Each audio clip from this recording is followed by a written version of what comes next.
No Saber Direito desta semana, as aulas são sobre direito civil.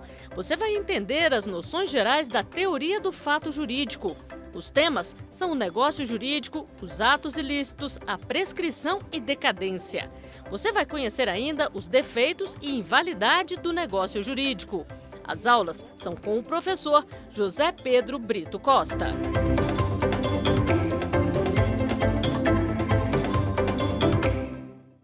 Olá, meu nome é José Pedro, sou professor de Direito Civil e daremos continuidade ao nosso curso sobre Teoria dos Fatos Jurídicos. Na aula número 4, nós veremos a teoria dos atos ilícitos. Em relação aos atos ilícitos, nós vamos abordar tanto a teoria geral da responsabilidade extracontratual, como também as excludentes de ilicitude e o abuso do direito. Iniciando a nossa abordagem, vamos iniciar pela ideia de culpa genérica. O artigo 186 do Código Civil vai estabelecer um marco no que diz respeito à responsabilidade. Nós teremos a positivação da responsabilidade de todo aquele que, por uma ação ou por uma omissão, venha a causar dano a outrem, ainda que exclusivamente moral. Todas essas pessoas que possuem esse tipo de comportamento estarão configurando um ato ilícito. Mas vem a pergunta: ato ilícito é fato jurídico? Nós podemos observar ao longo da doutrina uma grande discussão a respeito da configuração, da categorização do ato ilícito como um fato jurídico. Por quê? Alguns autores defendiam que a existência de um ato que seja contrário ao direito deve retirar dele o seu caráter de jurídico. Aquilo que é contrário ao direito não pode ser objeto do direito. Porém, a partir da teoria de Ponce de Miranda, nós podemos ter com uma noção mais clara e precisa em relação à condição do ato ilícito como fato jurídico. Ponce de Miranda esclarecia que o que torna um fato jurídico, assim como nós já pudemos refletir sobre isso na nossa aula de número 1, o que torna um fato jurídico é a sua correspondência ao suporte fático previsto na regra jurídica. Então, a incidência que estabelece essa ligação entre o fenômeno do mundo da vida e o seu suporte fático, possibilitando assim a juridização dos seus efeitos, é por meio desse mecanismo que eu terei a ocorrência de um fato jurídico. Em relação aos atos ilícitos, isso não é diferente. Nós temos dentro do sistema normativo que tutela os atos ilícitos as regras jurídicas com seus devidos suportes fáticos. O suporte fático da regra jurídica, por exemplo, no caso do artigo 186, pode ser dividido da seguinte maneira: aquele que por ação ou omissão cometer dano a outrem, então, preceito, cometerá ato ilícito. Perfeito? Então, é possível se afirmar que sim, os atos ilícitos compõem todo o rol dos atos e fatos jurídicos. Nós estamos falando de fatos jurídicos. Retomando a ideia, na primeira parte do artigo 186, nós podemos trabalhar a ideia de culpa genérica. Nós vamos ter a clássica divisão entre imprudência, imperícia e negligência. A vasta discussão doutrinária sobre o sentido específico de cada um desses termos, ela é bastante complexa, bastante problemática. Na sua maior parte, esses conceitos são muito parecidos entre si e, de certa forma, nós chegamos ao mesmo local. Do ponto de vista prático, nós vamos caminhar para um mesmo destino. Mas, apenas para fins didáticos, Imaginemos a seguinte situação. No caso da imprudência, nós teremos um agir que ultrapassa o limite de uma expectativa. Vamos dar um exemplo. Imagine uma pessoa ultrapassando o sinal vermelho. Existe uma norma proibitiva, socialmente considerada, que diz respeito à impossibilidade de se atravessar aquele local quando o sinal estiver vermelho. Porém, uma pessoa desrespeitando aquele comando ultrapassa o sinal vermelho. Ao ultrapassar o sinal vermelho, ela acaba abarroando um outro veículo, causando dano a outrem. Neste momento, nós podemos afirmar que essa pessoa foi imprudente. Ela não agiu com a prudência esperada do homem médio. Em relação à negligência, nós podemos pensar da seguinte maneira. A negligência passa a ser um agir aquém, um agir que não foi suficiente em relação a um dever jurídico originário. Eu preciso, em relação a um dever jurídico originário, de um agir devido. Então, imaginemos a seguinte situação. Uma pessoa que aguardava o atendimento, por exemplo, na porta de um hospital, e nós tínhamos uma pessoa designada para atendê-la. E essa pessoa deixou de tomar providências necessárias à manutenção da condição de saúde do paciente. Nós podemos dizer que, nesse sentido, essa pessoa teve uma conduta negligente. Ela agiu aquém do esperado em relação ao dever jurídico originário. E nós teríamos também a pessoa que pode ser considerada imperita. Qual a ideia de imperícia?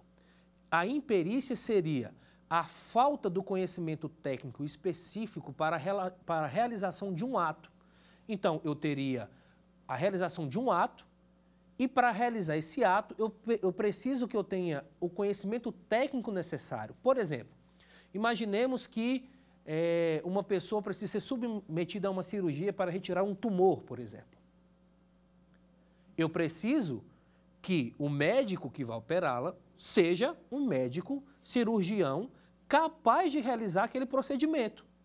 Caso contrário, nós teremos uma pessoa que não possui a perícia, a capacidade técnica necessária para a realização daquele ato. E isso pode comprometer a saúde do paciente. E se porventura isso causar dano, nós estaremos assim configurando a hipótese do artigo 186 do Código Civil. Além dos requisitos da imprudência, da imperícia e da negligência, nós podemos adicionar a ideia de culpa genérica trabalhada pelo artigo 186, mais um elemento, que é o elemento do dolo. É preciso fazer um esclarecimento sobre isso. Quando vamos estudar os atos ilícitos, é importante que tenhamos em mente a divisão entre os ilícitos civis e os ilícitos penais. No caso do ilícito penal, via de regra, embora se possa falar de crimes culposos e etc., via de regra, nós temos uma predominância da figura dolosa. A ideia da intencionalidade do agente e etc. Cada um desses requisitos no âmbito do direito penal tem consequências jurídicas distintas. Mas para o direito civil, não. Por que a culpa genérica é formada também pelo elemento dolo? Porque do ponto de vista prático eu terei pouquíssima diferença. Raríssimos casos em que há uma diferenciação um pouco mais substantiva. Via de regra, a consequência é a mesma. Vamos pegar um exemplo para ficar mais claro. Imagine um casal que após uma discussão partem para as vias de fato. Em determinado momento, uma dessas pessoas pega uma pedra, mira no carro, joga aquela pedra no carro, a pedra atravessa o vidro, atinge a cabeça da pessoa e essa pessoa sofre gravíssimos danos. Nós podemos dizer que a conduta dessa pessoa foi dolosa? Sim, ela jogou a pedra com a intenção de provocar aquele dano. Ela tinha consciência sobre o seu agir e ela responderá por isso. Agora imaginemos uma outra situação. A situação na qual uma pessoa, em um determinado momento, pega uma pedra, arremessa essa pedra para cima, sem a intenção de atingir ninguém. Mas essa pedra vem a atravessar o para-brisa de um veículo, a atingir uma pessoa e a ferir gravemente. Observe, nos dois casos, nós temos efeitos no mundo da vida muito parecidos. Nós temos um dano patrimonial, as avarias ocasionadas ao veículo em razão da pedra. Nós temos os danos extramateriais da pessoa e também temos as lesões físicas, que posteriormente podem ou não dar ensejo a outros tipos de reparação, como por exemplo um possível dano estético. O que é que mudou nas duas situações? O que mudou nas duas situações foi a intencionalidade do agente. Em uma situação eu tenho uma vontade específica para causar aquele resultado danoso e na outra situação não. Na outra situação eu tenho uma pretensão de apenas arremessar essa pedra para cima, embora eu possa ter incorrido em uma conduta imprudente. Porém, o que nos importa é, do ponto de vista prático, aquele que cometeu a ação dolosamente e aquele que cometeu a ação culposamente responderão pelo quê? Responderão pelos danos ao veículo e danos à pessoa, seja em razão das lesões físicas ou de um possível abalo moral. Na prática, então, nós teremos uma responsabilização muito próxima, muito próxima. E aqui é importante lembrar que nós devemos ter a divisão dos ramos do direito. Não quer dizer que um fato ocorrido no mundo da vida preencha somente um suporte fático normativo. Isso também já foi trabalhado na nossa primeira aula. Na nossa primeira aula, nós chegamos à conclusão de que um mesmo fato do mundo da vida, o mesmo fato social, pode, ao mesmo tempo, com base na teoria da incidência, acionar diversos suportes fáticos ao mesmo tempo. Neste caso, vamos supor que, nesse caso do arremesso da pedra, ao atingir a cabeça da pessoa, a pessoa vê a óbito. Eu posso ter o acionamento de dispositivos jurídicos atinentes ao direito penal, um eventual homicídio doloso, uma eventual lesão corporal seguida de morte, tarefa do intérprete do direito, mas, sem dúvida também, eu terei o acionamento de outro suporte fático também no direito civil. Nós vamos ter a questão da reparação, lembrando que essa reparação ela pode ser destinada à vítima ou aos seus familiares, e também teremos o acionamento de outros dispositivos do Código Civil, por exemplo, a extinção da personalidade. Teremos também a abertura da sucessão. Tudo isso desencadeado por um único fenômeno e fato no mundo da vida. Então, resumindo, a ideia de culpa genérica no direito civil vai abarcar tanto os critérios tradicionais da imprudência, negligência e imperícia, mas também agregará a figura do dolo. Continuando o nosso raciocínio, é importante fazermos uma diferenciação entre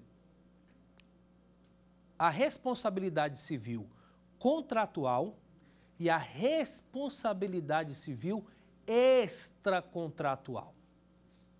O que isso significa dizer? Que na responsabilidade civil extracontratual não existe não existe uma relação negocial entre as partes. Como bem assevera o professor Francisco Amaral, ele vai trazer a seguinte questão. Falar sobre responsabilidade extracontratual parece ser um equívoco. Por quê? Porque todo contrato é um negócio, mas nem todo negócio é um contrato. Então, nós teríamos a seguinte questão. Ao se falar de uma responsabilidade extracontratual, na verdade, nós estaríamos falando de uma responsabilidade negocial. Responsabilidades que decorrem da existência prévia ou não de um negócio jurídico e responsabilidades que decorrem de situações diversas da existência de um negócio jurídico. Mas fica uma pergunta.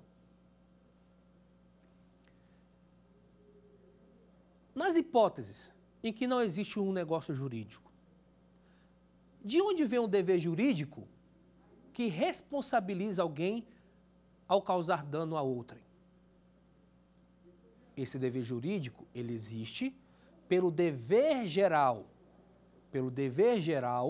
de não causar dano a outrem. Causar dano a outrem é um mecanismo de regulação das relações sociais que prevê abstratamente que todo aquele que porventura gerar dano a outrem, ele é obrigado a responder. Então, nós vamos ter, dentro dessa perspectiva, uma noção elementar sobre a ideia de responsabilidade. Só se é possível falar em responsabilidade ante a existência de um dever jurídico prévio. Sem a existência de um dever jurídico prévio, é impossível que se fale na existência de uma responsabilidade. Eu preciso de um padrão de conduta que oriente previamente para que eu possa interpretar e ter uma noção do agir social. Aprofundando este ponto, nós podemos passar para a hipótese descrita no artigo 187 do Código Civil. No artigo 187, nós vamos ter a figura do abuso de direito ou do abuso do direito. Na figura do abuso do direito, nós teremos uma questão muito importante, e que é bastante imbricada do ponto de vista teórico. A figura do abuso do direito traz uma complexidade que é a configuração desse ato ilícito, ela nasce inicialmente de um comportamento lícito. O comportamento lícito é o ponto de partida e esse é o problema.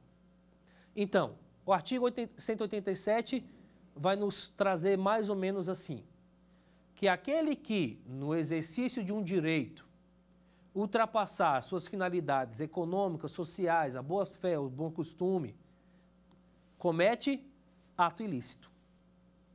Bom, nós temos alguns pressupostos. O primeiro pressuposto é a possibilidade da existência de um abuso do direito é a existência de um direito ilícito ou lícito? Direito lícito. Primeiro eu preciso de um direito lícito. Existindo um direito lícito, é preciso que o seu titular esteja em exercício, eu estou exercitando o meu direito. Porém, em um determinado momento, nesta, entre aspas, caminhada que diz respeito ao exercício do meu direito, eu ultrapasso determinadas barreiras. E aqui mora a sua grande complexidade. Essas ditas, entre aspas, barreiras, são construídas de forma abstrata, genérica.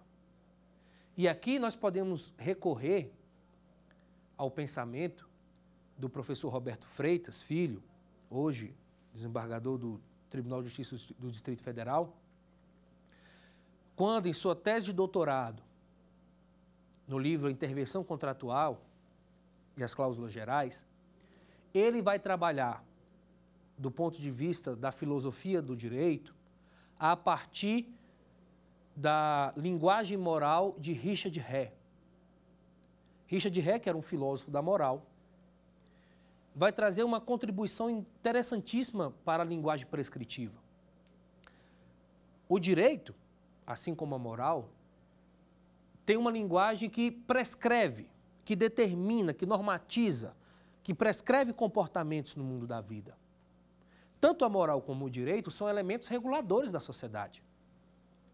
A diferença entre a moral e o direito, nesse ponto de vista, dentre outras, seria o alcance da norma, o meio de sanção, se eu tenho uma sanção específica, se eu tenho uma sanção difusa, a sua inserção ou não no ordenamento. Mas todas essas características dizem respeito a uma linguagem prescritiva. Então, o que o professor Roberto fez? Ele foi trabalhar, dentro da teoria de Richard Hare, dois conceitos interessantíssimos. O primeiro são as chamadas palavras descritivas. O segundo, as chamadas palavras avaliatórias. Nas palavras descritivas, eu teria uma descrição daquele objeto, sendo que essa descrição por si só me possibilita a capacidade de compreender. Já nas palavras avaliatórias, ao falar sobre aquela palavra, eu não consigo ter o seu sentido senão contextualmente. Imaginemos a seguinte situação. Imaginemos um quadro numa sala de aula. E você pergunta, que objeto é aquele? Bom, isso é um quadro. Descreva esse objeto. Bom, é retangular, tem eventualmente, vamos supor, o fundo branco, se é branco gelo, branco neve. Bom, isso é uma discussão, mas nós podemos concordar que ele é branco. Está fixado na parede, etc. Perfeito. Agora, se mudarmos a pergunta e falarmos assim, esse quadro ele é bom ou ruim?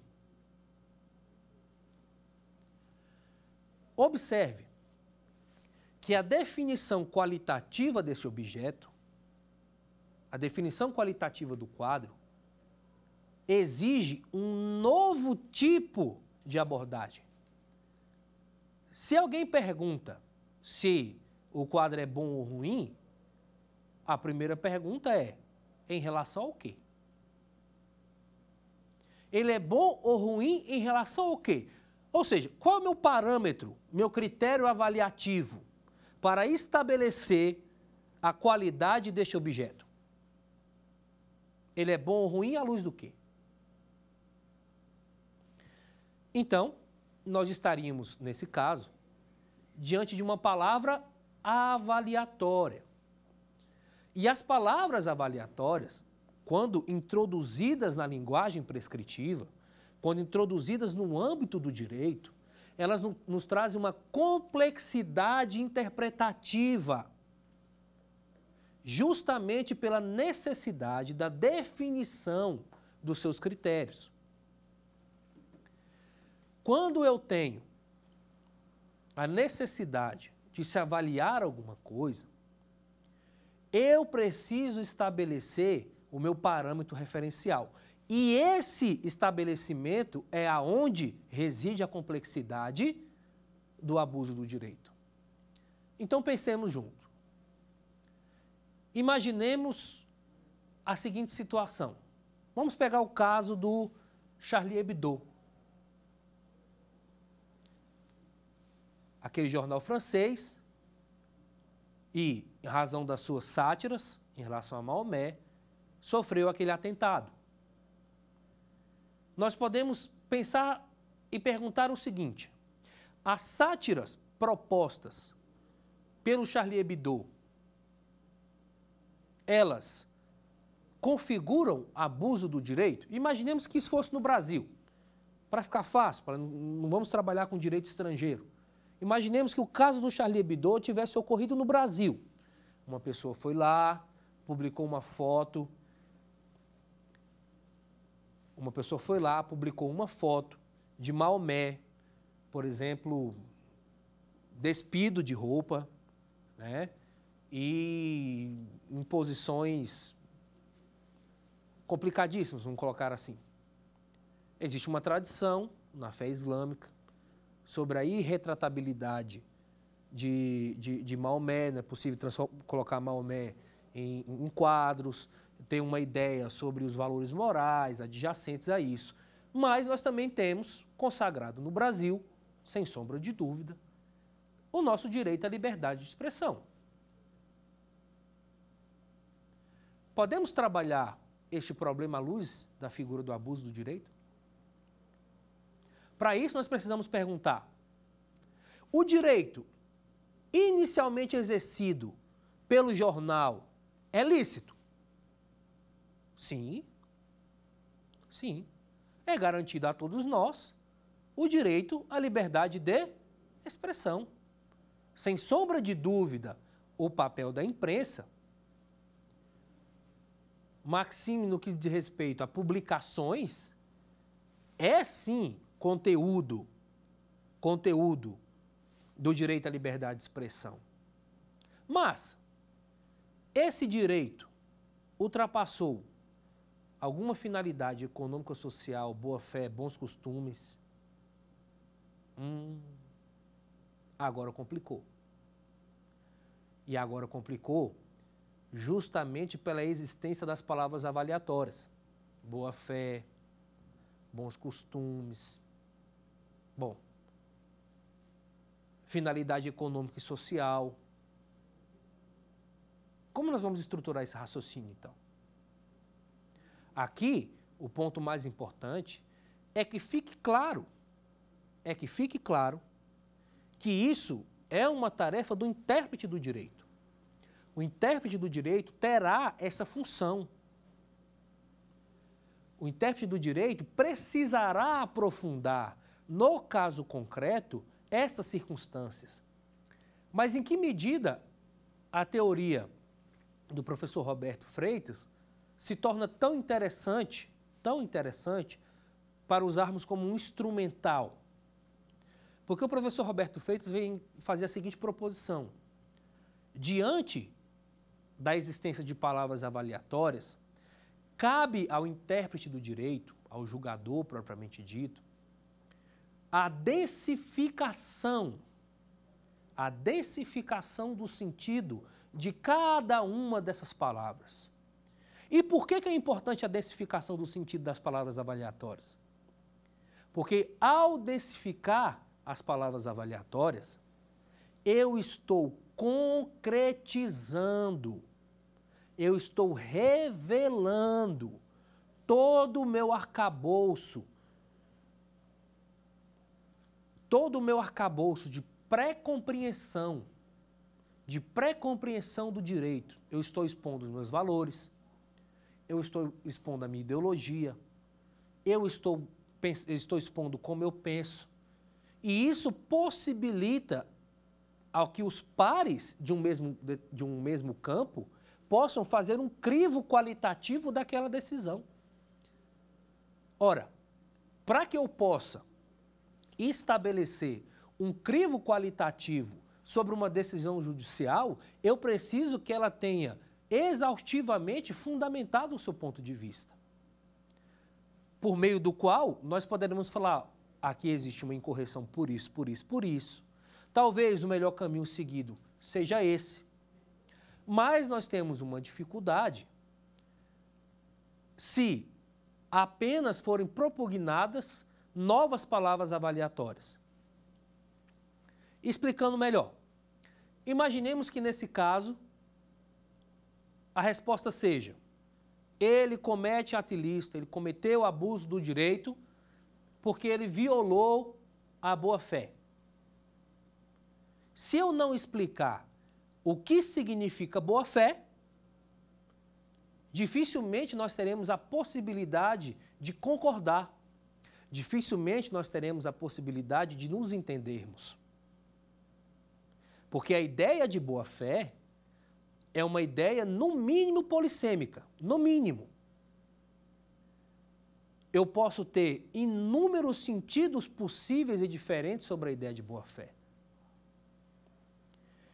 E como a ideia de boa-fé, por ser uma palavra avaliatória, dependerá de um critério referencial, eu precisarei, para aprofundar corretamente a minha fundamentação, expor e explanar todos os pontos que me fazem chegar à conclusão de que boa-fé possa ter um sentido Y.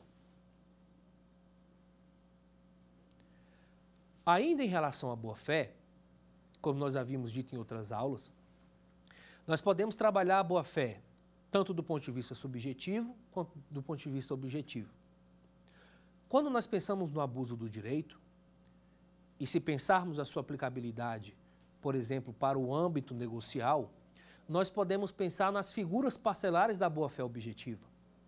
Como já dito, um livro interessantíssimo para se pesquisar sobre esse assunto é o livro do professor Pablo Malheiros, Deveres Contratuais Gerais nas Relações Civis e de Consumo. Então, nessa situação, nós podemos pensar em algumas das figuras centrais relacionadas à boa-fé objetiva.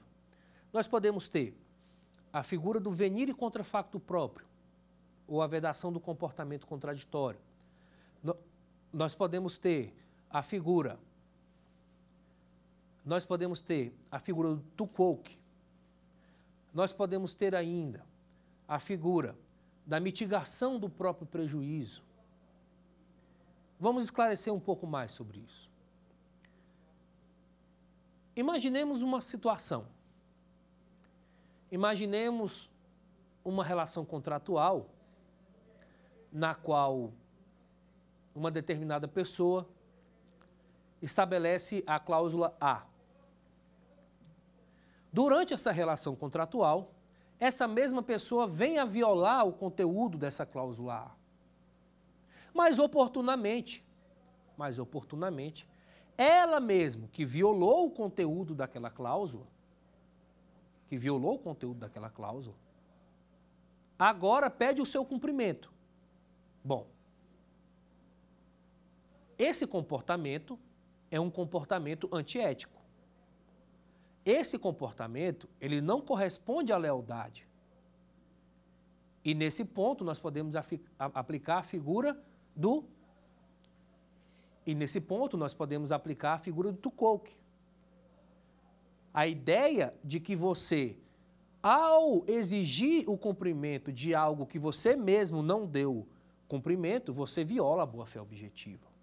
Mas nós também podemos ter um comportamento que seja contraditório. Nós podemos ter, dentro de uma relação jurídica, um comportamento que indique uma posição contrária àquilo que você expressou. Então, eu tenho estabelecido no meu negócio jurídico um direcionamento, um caminho, e em determinado momento dessa execução da obrigação, do objeto da obrigação, eu passo a me comportar de forma contraditória. Contraditório ao que foi estabelecido. Isso também é uma forma de violação à boa-fé. Nós podemos ter ainda a ideia da mitigação do próprio prejuízo, que seria uma espécie pela qual nós obrigamos, obrigar não é bem um termo, a ideia em que existe um dever jurídico imputado ao credor, que ele deve, sempre que possível, até porque o direito não obriga o cumprimento de obrigações impossíveis, sempre que possível, que ele possa mitigar o seu próprio prejuízo. Imaginemos uma situação. Imaginemos uma fazenda. Nessa fazenda foi construída uma ponte que atravessa parte de um rio. Em determinado momento começou uma chuva muito forte. E foi percebido que a escora dessa ponte começou a se romper. Porém,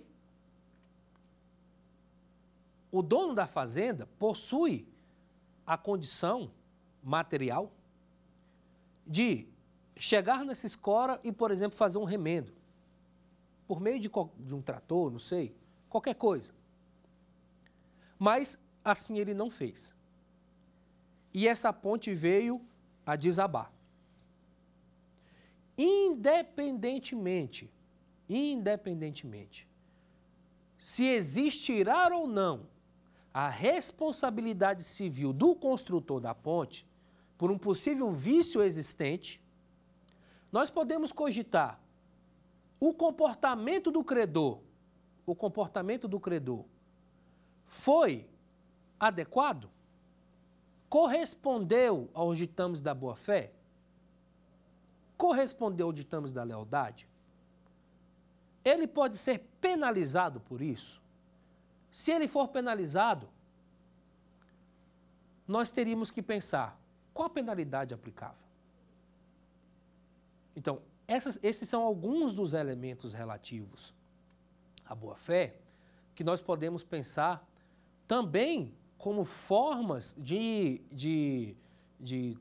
possível configuração da figura do abuso do direito.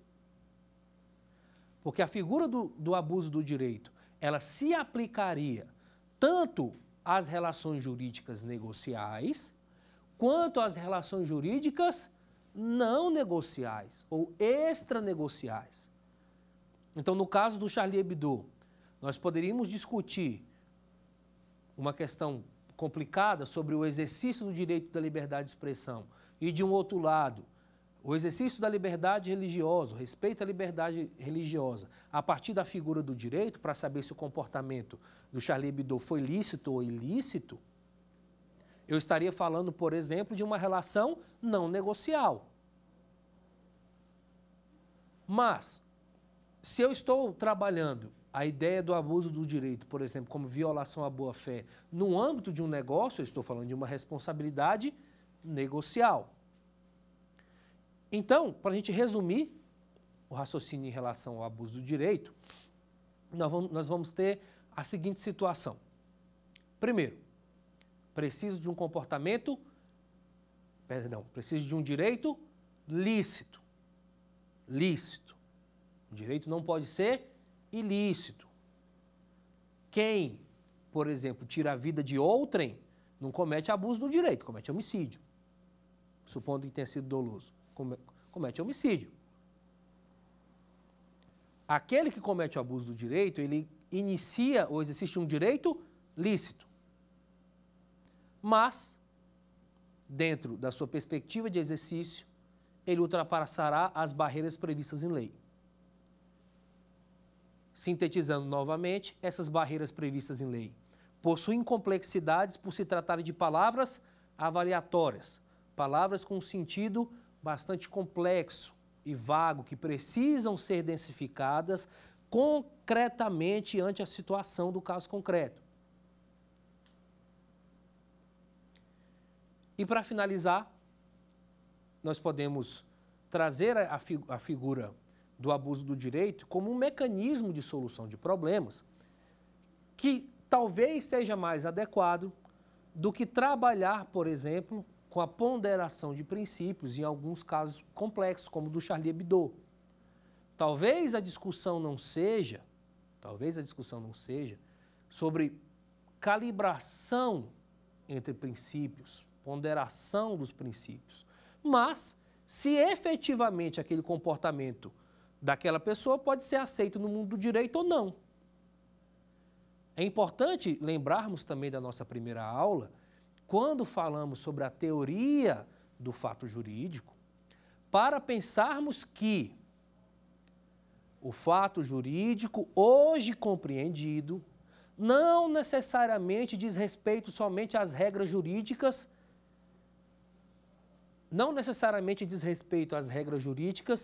positivadas. é prescindível, segundo a doutrina contemporânea, que a configuração do fato jurídico dependa de uma regra. Todo fato social ele é potencialmente relevante para o direito. Ele poderá ou não entrar na esfera jurídica. Ele poderá ou não ser objeto do estudo jurídico e da solução jurídica. Ele poderá ou não ter as suas consequências juridicizadas ou não. Isso não significa que ele não seja relevante. Ele continua sendo relevante. E essa relevância ultrapassa o sistema do direito positivo. Esse foi o elastecimento que nós tivemos para chegarmos à compreensão do fato jurídico como ele é hoje, sobretudo no que diz respeito à eficácia dos direitos horizontais. Sobretudo no que diz respeito à eficácia dos direitos fundamentais, a partir da ideia de constitucionalização, do direito civil e de todos os mecanismos utilizados para que se possa dar concretude aos mandamentos constitucionais.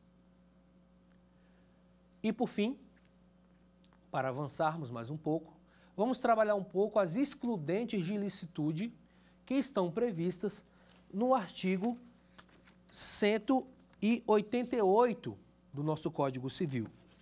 Vamos trabalhar uma a uma? Primeira delas, não constitui atos ilícitos. 1. Os atos praticados em legítima defesa ou no exercício regular de um direito reconhecido. Então, imaginemos uma situação. Imaginemos que uma pessoa passa a agredir a outra, e no limite daquilo que foi necessário, o desforço necessário para impedir a agressão, a outra pessoa desferiu, por exemplo, um golpe. E esse golpe veio a lesionar essa pessoa. Ocorreu um ato contrário ao direito? Sim. Ocorreu um ato contrário ao direito. Houve uma lesão a uma pessoa. Mas esse ato contrário ao direito é ilícito? Não. Ele é lícito. Lembrando novamente a primeira aula, quando o professor Marcos Bernardo de Mello vai fazer uma distinção entre os atos ilícitos e os atos contrários ao direito. A divisão proposta pelo professor Marcos é: nós deveríamos dividir os fatos jurídicos em fatos lícitos e fatos contrários ao direito, porque nem todo fato contrário ao direito é ilícito. Um outro exemplo que nós podemos utilizar também é a figura do poluidor-pagador. Nós podemos ter uma pessoa que degrada o meio ambiente para o desenvolvimento da sua atividade comercial, mesmo sendo um ato lícito, autorizado pelo Estado, ela é obrigada a exercer uma reparação. Reparação. Eu tenho um ato contrário ao direito, porém lícito. A segunda parte do inciso 1 diz respeito ao exercício regular do direito. Então, um determinado agente que esteja no seu exercício regular do direito, caso ele possa ocasionar um dano a outrem, esse dano a outrem não seria responsabilizado. Porque, embora seja um ato possivelmente contrário ao direito, ele não é ilícito. Pois bem, vamos para o nosso próximo inciso. Inciso 2. A deterioração ou destruição da coisa alheia ou lesão à pessoa, a fim de remover perigo iminente. Imaginemos, então, a seguinte situação. Ele tem uma casa, a casa do vizinho está, por exemplo, pegando fogo. Nós precisamos adentrar à casa do vizinho para poder resgatar as pessoas que estão lá. Mas em razão disso, eu preciso romper o portão, uma porta. Ao tentar romper o portão, a porta, ele acaba quebrando. Nesse caso, nós teríamos um dano? Ocorreu um dano? Sim, ocorreu um dano. Mas esse dano configura um ato ilícito? Não. Ele configura um ato lícito. A licitude desse ato, ela é contextualmente considerada. Via de regra, se você destruir o portão do seu vizinho, você cometerá ato ilícito. Você será obrigado a reparar. Seja essa destruição ocasionada por uma ação culposa ou dolosa. Lembrando que no direito civil, vamos falar de culpa genérica.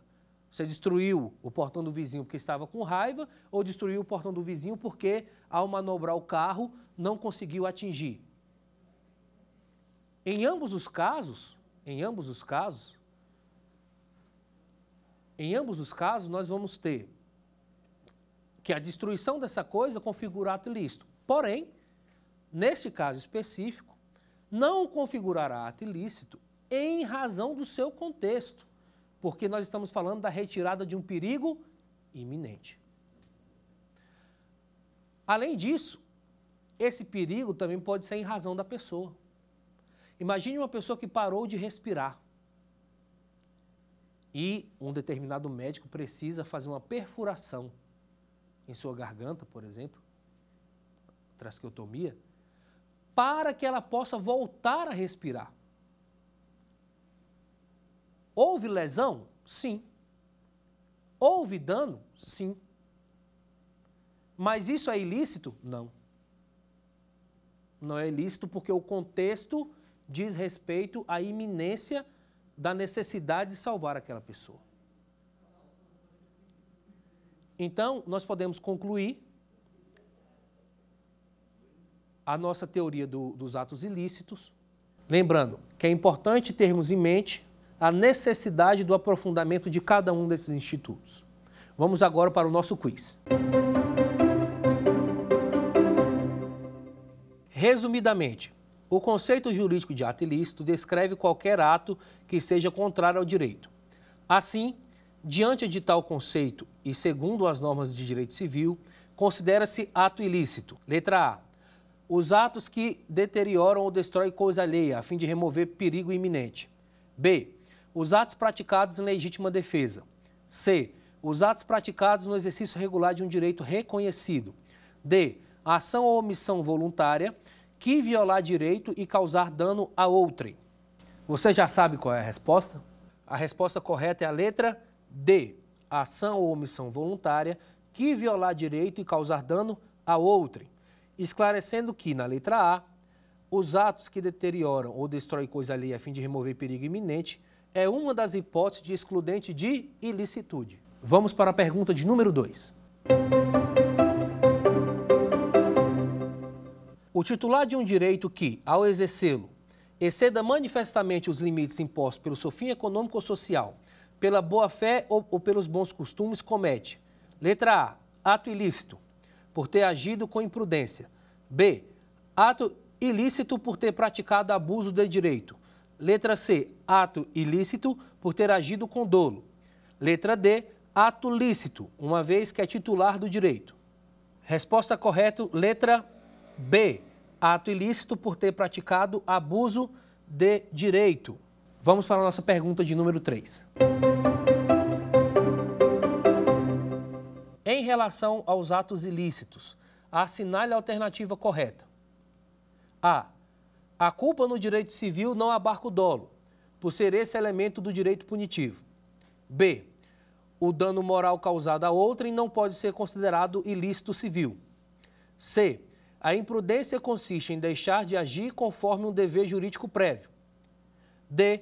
A omissão voluntária constitui ato ilícito na hipótese em que o agente deveria agir de acordo com a existência de um dever jurídico antecedente. A resposta correta é a letra D. A omissão voluntária constitui ato ilícito na hipótese em que o agente deveria agir de acordo com a existência de um dever jurídico antecedente. Concluindo a aula de hoje, nós analisamos a teoria dos atos ilícitos, especificamente a responsabilidade negocial e extranegocial, a figura do abuso do direito e também as excludentes de licitude. Na próxima aula, nós analisaremos algumas das figuras centrais da prescrição e da decadência. Até lá! Quer dar uma sugestão de tema para os cursos do Saber Direito? Então mande um e-mail para saberdireito@stf.jus.br ou entre em contato pelo nosso WhatsApp. O número é esse que aparece na sua tela. Você também pode estudar pela internet. Basta acessar o site tvjustiça.jus.br ou rever as aulas no canal da TV no YouTube. TV Justiça Oficial.